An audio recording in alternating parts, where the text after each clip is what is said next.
Yes, welcome to February's meetup. We have an agenda. Going to do a little bit of WordPress news, a couple of important things I want to get across, and then we've got a talk from Kaylee, who's going to talk about galleries and image optimization, and then we'll do our clinic, where we'll try and get people who've got WordPress problems that they need help with, match them up with somebody who can hopefully help with those problems. And then we've got a second talk from John Cooper, who's going to talk about real world clients.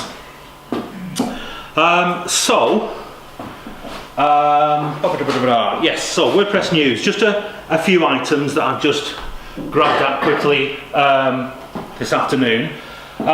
So this one's key. Has everyone updated to 4.7.2? Please say you have. Don't tell me you haven't, because alas, this has broken the record. To the best of my knowledge, WordPress has not had a real externally exploitable security issue for several years. Most of the issues with WordPress have required at least some kind of logging. This one doesn't, and this has been major enough that they didn't actually tell anybody about it until a week after the release. I know somebody mentioned it on the mailing list as well, but yeah, it is being exploited in the wild. It does allow the bad people to modify the content of your posts and pages, and they've escalated beyond that. So as well as hundreds of thousands of modified pages that have been detected, there's no profit in that. So what's been happening now is that people they are looking for people who have plugins that execute PHP code from a post or a page, and therefore they can just execute any arbitrary PHP if they haven't upgraded and they're vulnerable to this issue. So it's super important that you've upgraded. The reality is it should have automatically upgraded anyway. You kind of have to go out of your way or be on a little bit of an odd hosting for it to not automatically upgrade. So that's something to be aware of, is that a minor update like this, 4.7.1 to 4.7.2, should be automatic. In fact, I found out about it when I received the first dozen emails from my WordPress sites telling me that they'd automatically updated. I then went on the line and manually updated several hundred more, or 100 more.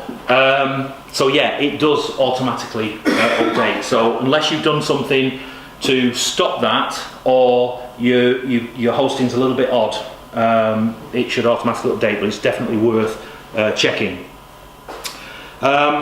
Related to that, and I got a support request from a customer about this, Google have been sending out emails to their Google Analytics or Webmaster Tools or Search Console, as it's called now, clients who run WordPress sites who, the last time they were scanned, were running an out-of-date version that was vulnerable to this issue. Unfortunately, if your site's not scanned regularly, these emails have been coming through ridiculously late. My client got his 2 weeks after I'd updated the site, and then the same day I got about another dozen for sites that had been updated 2 weeks prior.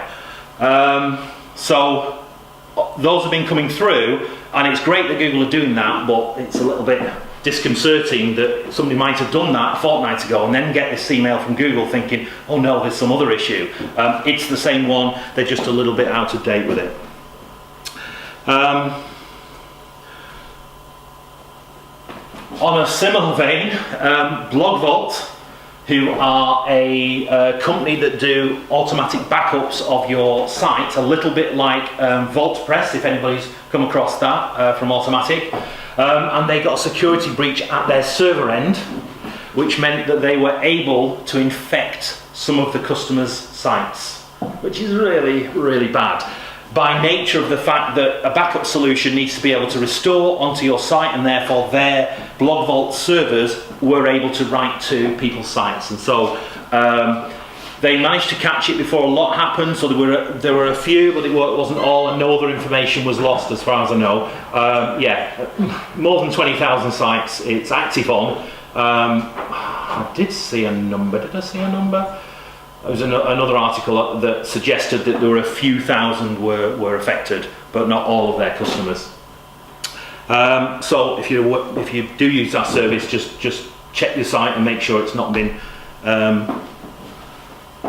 corrupted in any way. And then here's another one, WP Supercache, been around for ages. A number of XSS vulnerabilities were discovered. In this case, it required a login, so it's not exploitable from the outside world, but that still doesn't mean it shouldn't be addressed. So again, if you're using that plugin, make sure to update it. Staying in the security vein, this I think is really heartening news. More than 50% of web traffic is now encrypted. That's according to, I think this was Firefox's users. Mozilla telemetry, which is basically users of Firefox who allow Firefox to report anonymous information about what they're viewing. More than 50% of page loads encrypted with HTTPS, which is great. It's really, really accelerating. Last month, Chrome, new version of Chrome came out, which now marks pages that have a login form or a password field as insecure if they're not running over HTTPS. So up in the browser bar here, where this says HTTPS, although it looks like it's mixed content because I haven't got green, it actually says not secure if there's a password field on the screen. So that will happen on your WordPress login, or if you've got the login form on the front end, it will happen there as well.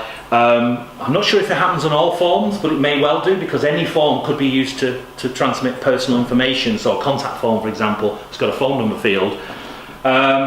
So it feels harsh, but I think it's the right thing to do. We all need to be using secure transport. It's easy to do with your right hosting, or if you host yourself, it's relatively easy to do. For basic sites, it doesn't cost anything at all. Let's Encrypt now provide free certificates, and a lot of good hosting companies will give you just a button to press that will make your site HTTPS, which is really, really useful. So that's good. That's coming along. I thought this was useful. This was interesting. OS training partners have partnered with GoDaddy and launched a free WordPress beginner course on YouTube. So it's free to everybody, even though they're working with GoDaddy. So it's not just GoDaddy customers. Has anybody had a look at that, heard of that and had a look at it? Any good? If you're an absolute beginner, yes. It's on par with the Adobe 101 course. Okay. But if you're anybody in this room and you've spent any time on WordPress, you're going to be doing a lot of skipping. Okay. Very American. Okay. One of those accents. Okay. Okay, that's good to know. But yeah, it's a possibility. It's clearly professionally organised, and more of this stuff is good as long as the quality's half decent. And then just one that caught my eye, because I've had to work a little bit with Elasticsearch in the last couple of weeks. 10up, which is a major agency in the States, and big WordPress people, have put a software as a service, ElasticPress. So basically Elasticsearch, which is for larger scale WordPress sites, so it's a much better, faster index search for your WordPress site on multiple WordPress sites, and it handles multi-site as well. But it requires you to run a whole bunch of other software, potentially on another server if it's big enough. But now they're doing it as an external service for starting at $299 a month. So it's not for everyone, certainly not for me. None of my sites are that big.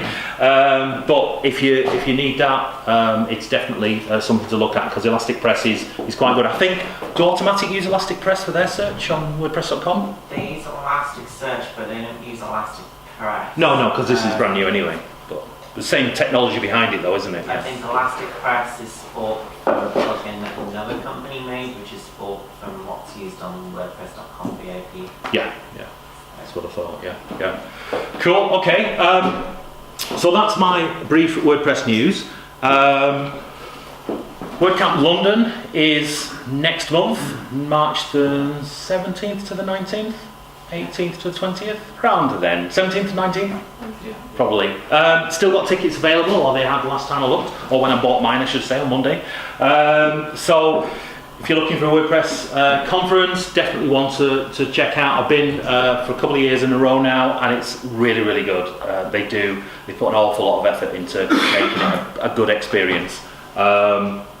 So definitely worth looking out for. I think WordCamp Brighton has just been announced, not Brighton. Bristol, thank you. B, somewhere down there. South of the border. Yeah, so WordCamp Bristol's just announced. I don't think they've got tickets on sale yet, have they? I think it's coming out in May.